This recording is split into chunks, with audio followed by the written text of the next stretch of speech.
My dad looked at me with a cold smile and said, "Evan understands what today's customer wants, Claire. He has a modern vision and charisma. That's what the business needs now." Those words burned inside me like I had swallowed fire. I stood still, speechless, with my flour-covered hands still trembling over the wooden counter. I had been sanding since I was 15. I already knew, of course. We always know when we're being sidelined, but hearing it out loud, it was like being kicked out of your own home, but with a pat on the back and a condescending smile. My name is Claire Morgan, and that bakery had my last name for a reason. It was Morgan's Bakery, a Greenville institution since 1972, when my grandfather Walter Morgan opened the first little shop with 2 ovens and a counter he built himself. I grew up hearing stories of how he sold his first loaves of bread wrapped in newspaper because he couldn't afford packaging. I grew up inside that place. My first job was there. My first burn, my first paycheck, my first compliment from a stranger. Everything in that bakery was part of me. And even so, in a single day, I found myself treated like a background character. But let me back up a bit, because this story doesn't start with betrayal. It starts with affection. My grandfather was the kindest man I've ever known. One of those old gentlemen who speak softly, that no one dares ignore. He taught me how to roll dough calmly, without rush, saying, "The dough listens to whoever's making it." And when I was a kid, he'd let me play cashier with the change, even though I made a mess. "Better to make mistakes with 5 cents than with 5,000, he'd say with a wink. My father, Thomas, inherited the business when Grandpa had a mild stroke at 64. He was more pragmatic, more direct. He didn't have Grandpa's charm, but he was hardworking, methodical, and proud. And for a while, we were a good team. I took care of the creations, he handled the numbers. I tested recipes in the back of the shop, and he worked on spreadsheets late into the night. For many years, we worked that way. I grew up, studied gastronomy, took artisan baking courses in Chicago, and came back home full of ideas and excitement. And he seemed proud. He'd tell customers, "My daughter created these fillings here. She's got talent." And I believed him. I believed that one day that bakery would be mine. But when my younger sister Brooke brought Evan to a family dinner, everything began to change. Evan was a software salesman, but talked like he'd reinvented capitalism. Crisp suit, hair perfectly styled, and a vocabulary full of terms like scalability, emotional branding, and conversion funnel.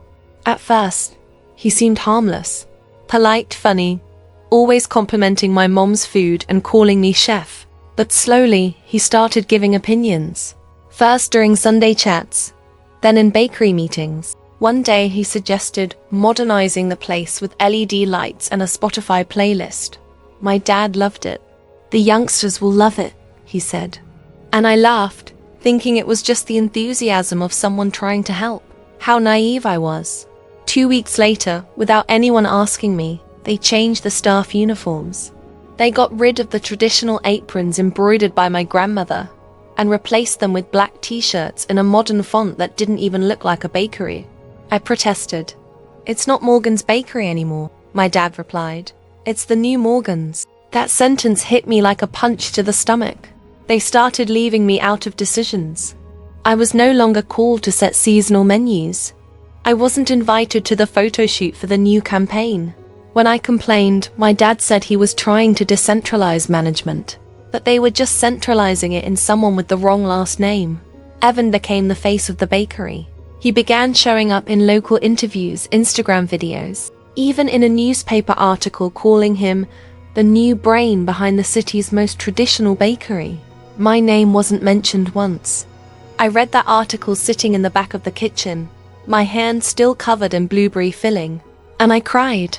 I cried because I saw my legacy slipping through my fingers like poorly sifted flour. My mom, always the quiet one, tried to comfort me. "Your father just wants what's best for everyone, sweetheart. Maybe it's just a phase." But I could see in her eyes that she felt it too. She knew something was wrong, even if she never said it. That's when everything turned. In a strategic planning meeting, which I only heard about because Clara, a longtime employee, told me, My dad announced he was officially handing over the management of Morgan's Bakery to Evan. Brooke and Evan sat beside him, smiling. They told me later that he said something like, "Claire is excellent in operations, but Evan has the vision for the future." Operations. Is that how he saw me? As an oven machine? When I confronted my dad, he said I was reacting too emotionally, that the business needs a cool head, and that I should trust him. My trust ended right there. That night, alone at home with my apron thrown on the kitchen floor, I opened my laptop and started searching for commercial spaces. And that's where it all began. The next morning, I walked into the bakery and went straight to my locker. I didn't speak to anyone. I didn't look at the counter. I just took the embroidered apron I had sewn years before, folded it carefully, and placed it in a cloth bag. Clara saw me, and before she could say anything, I whispered, "Stay calm. I just can't keep working in a place where I'm invisible." She nodded in silence, her eyes filled with tears, but she didn't try to stop me. I walked out the front door and, for the first time, didn't look back. Going home that day felt strange. I'd never had free time in the morning. The sunlight hit the hallway in a weird way, and the silence seemed to mock me. I sat on the kitchen floor and stayed there for hours, still, thinking about my grandfather, his voice teaching me to knead dough. The Sundays when he woke up before dawn, just to bake milk bread for the elderly neighbors. Would he be ashamed of me? Or would he support me? By the end of that afternoon, I decided I didn't want to cry anymore. I opened my laptop, searched for small properties for rent, and found an old, deactivated warehouse on the outskirts of town. It was cramped, poorly lit, with a visible leak on one wall. But there was a decommissioned oven in the back, and it was cheap. I called immediately. The next day I signed the lease. With what I had saved, I bought a second-hand semi-industrial mixer and 2 stainless steel workbenches from a scrapyard. I put it all on my credit card. No payment plan, just rage in my chest and fire in my eyes. The first days were lonely. I cleaned, sanded, painted, cried in secret, then cleaned again. I had no customers, no website, no name. Just my hands, my recipes, and a living memory of what it meant to make bread with respect. When I thought of a name, I remembered the nickname my grandfather used whenever he tasted my cakes. "This has soul, Claire." And that's how Soul Bread was born. I started small, 6 batches a day. I took pictures with my phone and posted them on an Instagram profile with fewer than 20 followers. My closest friends shared them, then came their friends. And then, a woman from the neighborhood knocked on the door asking if this was where they sold that cranberry bread. I didn't make cranberry, but I said I could. The next week, she came back with 2 friends. I bought brown paper and hand-stamped an S on each package. My handwriting was never great, but it was honest. And people noticed. They'd say, "You can feel this was made with care." I heard that and swallowed my tears. Meanwhile, Morgan's Bakery launched campaigns with studio lighting and slogans copied from some cheap agency. Tradition with innovation was the new catchphrase, but everything felt so fake. The bakery's facade was painted ice white, the old furniture replaced with cold mirrored glass counters. It looked more like a perfume store than a bakery. One day, a customer told me, "The city's bakery feels empty, pretty, but no smell." That hurt, but it also gave me strength. The smell, that was it. I always said bread starts with the smell.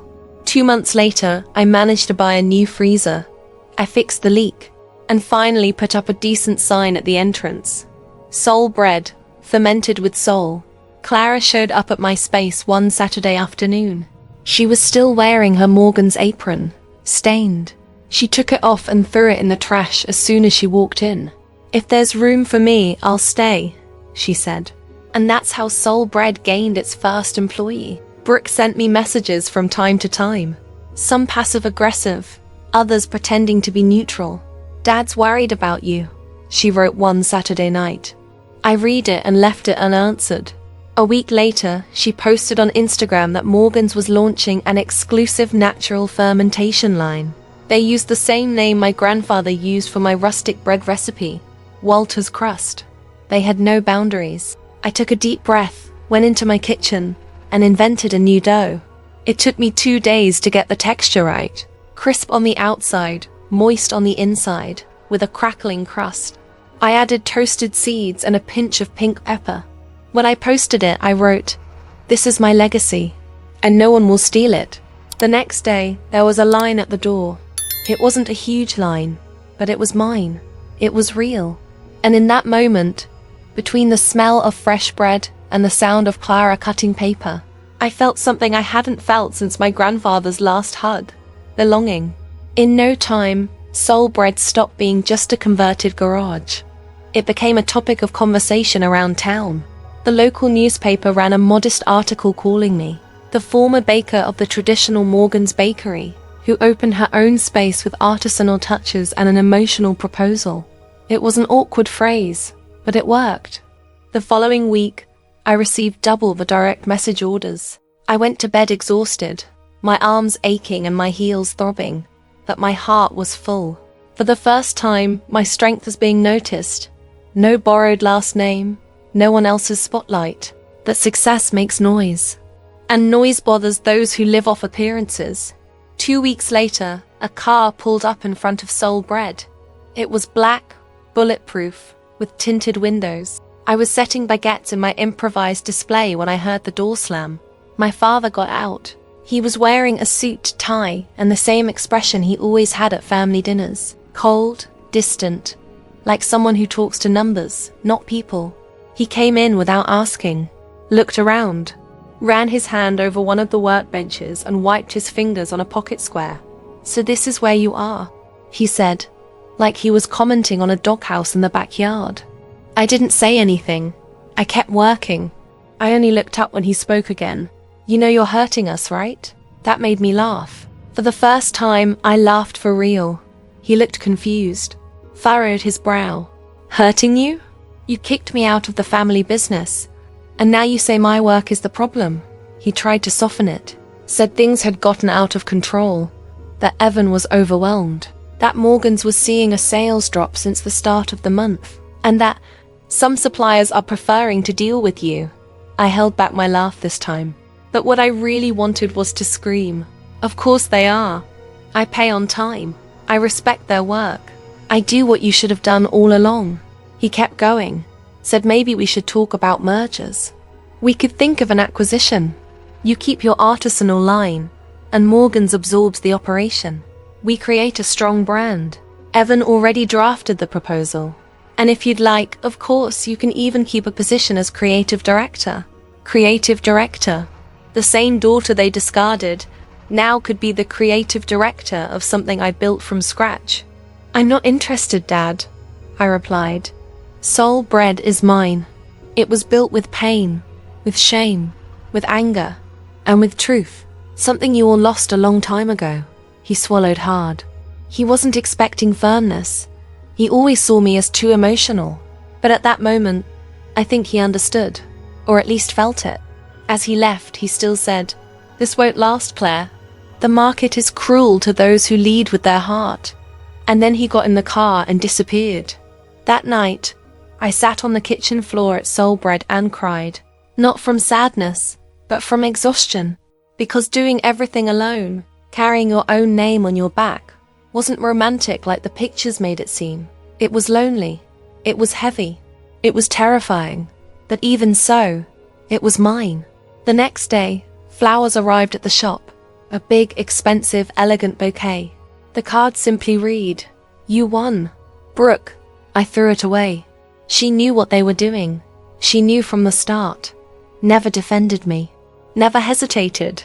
Being kind now was like offering an umbrella after the storm had already passed. Time went on. I hired 2 new people. The space got small. I rented the warehouse next door. And even with sleepless nights, tight bills, and moments of panic, I kept going. Morgan's Bakery launched a social media campaign saying, "The true flavor lies in the roots." They used old photos of my grandfather, of my dad with his hand over mine when I was 10. A photo my mom had taken with a disposable camera. That broke me. They used my grandfather's face as the symbol of something he would never approve of. I sat in my car and cried for nearly an hour. Then I went home, turned on the oven, and spent the entire night baking rye bread using Grandpa's original recipe. And the next day, I posted, "This bread is for him." Because roots are not just marketing, they're living legacy. I sold everything in 3 hours. That morning, an elderly woman came into the store with tears in her eyes and said, "You know the smell of this bread. It's the same one I felt when your grandfather used to give me slices for free, because I was a widow and couldn't pay. He used to say, 'You don't charge for hunger.' And now, with this smell here, it feels like he's back." I hugged that woman, without saying a word. The following week, I received an invitation to a state-level artisan baking festival. Soul Bread was selected among more than 300 bakeries. On the event poster, my name was right beside award-winning chefs. And I cried again, but this time, with pride. The trip to the festival was the first time in nearly 4 years that I had left Greenville for something other than a funeral or a crash course. When I boarded the train with 2 thermal boxes full of bread and a notebook containing my most trusted recipes, I felt butterflies I hadn't felt in a long time. Clara had helped me pack everything. She slipped a folded letter into the side of one of the boxes, sealed with a strip of blue tape. "Only open this when you get there," she said. I nodded and tucked it away without asking. I arrived in Charleston the next morning, with deep under-eye circles and tired shoulders, but carrying the kind of energy only someone who's been to hell and back can possess. The festival took place in a massive warehouse turned gourmet space, filled with wooden booths, mixed aromas in the air, the clatter of dishes being prepared, and people rushing around with aprons stained in butter and glory. My booth was number 27, small, modest, with my name and the Soul Bread logo hanging above. When I placed my rye bread with pink pepper on the table, next to the sweet herb butter bread, I felt like this was the moment my grandfather had waited his whole life for. I snapped a photo and sent it to my mom. She replied simply, "Your grandfather would be so proud." I stood there, watching people taste the bread. Some smiled in surprise, others asked about fermentation, ingredients, the origin of the recipes. I answered calmly, no scripts, no rehearsed phrases, just the truth. Then I heard a familiar voice behind me, a voice I hadn't heard since our last family Christmas. It was my sister, Brooke. She wore a beige dress, heels, her hair perfectly styled. Around her neck hung a badge. Communications Officer, Morgan's Bakery. It took me 2 seconds to process. Yes, Morgan's had been invited too, and she was there to represent. Not Evan, not my father. Brooke. She walked up slowly. "Claire," she said, like stepping on thin ice. "Your booth is ... beautiful." I wanted to turn my back, but I didn't. "And you're here as what?" I asked. She hesitated. "I'm representing the bakery. Evan had a scheduling conflict. Dad didn't want to come." She paused. I asked to be the one. I took a deep breath. I didn't want a confrontation. Not here. Not now. But she didn't back down.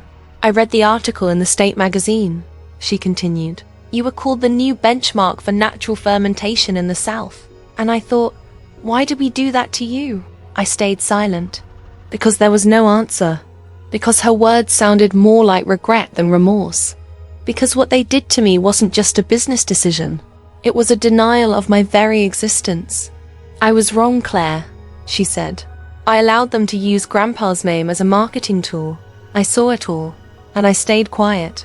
That seeing what you've built on your own, from nothing, I just wanted you to know you won, even if we don't deserve to say it." She extended an envelope. "If you want to read it, it's a proposal for a partnership. Soul Bread has grown a lot, and if someday you want to open another location, we could think about it together. Without Evan, without Dad, just us." I held the envelope, looked her in the eyes, and in that moment I no longer saw the complicit sister. I saw the girl who used to sleep next to me when she had nightmares, the one who stole bread from the kitchen and made me promise not to tell. I saw the Brooke from before. "I don't know," I replied. "I'm still learning how to trust again." She nodded. That's okay. I'm not here to ask anything. And then she left. I returned to my booth, where a man in a straw hat was waiting to taste the bread. He took a bite, closed his eyes, smiled. This reminds me of what my grandmother used to make when I was a kid. Thank you for this moment. I just smiled back, my eyes glistening. At the end of the festival, I was called to the stage. My rye bread with pink pepper was voted most authentic flavor of the event. I won a wooden trophy and a paid advanced fermentation course in Portland. I climbed the stage with trembling hands, said only a few words. I thanked them for the recognition and for every person who believed in the simple, yet honest flavor. When I stepped down, Clara video called me. She was crying as much as I was. I knew you'd make it, she said. Back at the hotel, I opened the letter she tucked in the thermal box. It was a sheet of paper with messy handwriting. You didn't just save a bakery. You saved me too. Watching someone rise alone, after all, that reminded me we don't need anyone's permission to exist. Thank you for being a lighthouse. I cried silently, hugging the pillow. The next morning, I woke up early, walked through the still sleeping city, and for the first time, I wasn't afraid of the future. Returning to Greenville after the festival felt strange. The city seemed smaller, the streets quieter, the familiar storefronts almost childlike. But something inside me had changed forever. I wasn't coming back as a survivor. I was returning as someone who built a name where there had been no ground. As soon as I stepped into Soul Bread, Clara hugged me tight. We've got orders booked until Wednesday, and Mrs. Mabel brought flowers. She said you're the pride of the town. I smiled, breathed deeply. It felt good to be back. And more than that, it felt good to know I didn't need to prove anything to anyone anymore. That week, Brooke's envelope stayed in the drawer. I didn't open it. I knew what was inside. A request to reconnect. A proposal that probably involved money, maybe franchise plans, or poorly worded apologies. But I didn't want to read it yet. I wanted to understand what still hurt inside me. And then, on a cloudy Tuesday, he showed up. He walked into Soul Bread wearing worn-out clothes I had never seen on him before. My father. The same man who said I was too emotional. The same one who chose his son-in-law over his daughter. There he was, asking for a job. At my bakery. A few months had passed since the festival, and Soul Bread had become something else entirely. We had a line out the door every day. I hired 2 more people. Clara managed the production team with more confidence than I ever imagined. We received an invitation to open a second location uptown, and we started planning. Everything was flowing, but the wound with my father still had no name, only silence. And then, on that same cloudy Tuesday, he walked in. No blazer, no dress shirt, just a grey jacket and an expression that didn't match the man who always walked like he owned the world. I was in the back, organizing a shipment. Clara came over, visibly unsettled. "Your dad's here," she whispered. I took a deep breath. My heart beat slowly, heavily. I walked out of the kitchen, flour still on my hands. He was there, standing still, holding his hat like it was the only thing keeping him upright. "Claire." I didn't respond. I waited. I closed the bakery. Morgan's. It's over. Evan left, disappeared, left debts behind. Brooke stepped away before any of it happened. And ... I was left alone. He fell silent for a few seconds, looked at the floor. Then, without meeting my eyes, he said, "I came to ask if you need help here. Work. Anything. I know you have no reason to trust me, but I just wanted a chance to start over." The words didn't sink in all at once. They came in waves, one after another, as if reality was slowly settling before me. My father, the one who said I was too emotional, the one who chose his son-in-law over his daughter, now stood in my bakery, asking for a job. I stayed silent for long seconds. He waited, not knowing where to place his hands. And then I said, "You always told me the world wasn't made for soft people, that the market picks the strong, that I had no vision. But you know, Dad, you were wrong. The world only feels cruel when we silence those who have soul." He lowered his head. "I don't have an answer right now," I continued, but I can think about it." He nodded, didn't ask for anything else, just walked away, slowly, as if every step outside weighed more than the last. The next day, I wrote a short letter. I said he could come once a week, help with ingredient deliveries, with inventory. Start from the bottom, like I did. And if he respected the process, the time, the space, we could build something again, gently, truthfully, without titles. There was no revenge, no theatrical triumph, but there was justice. And that was enough for me.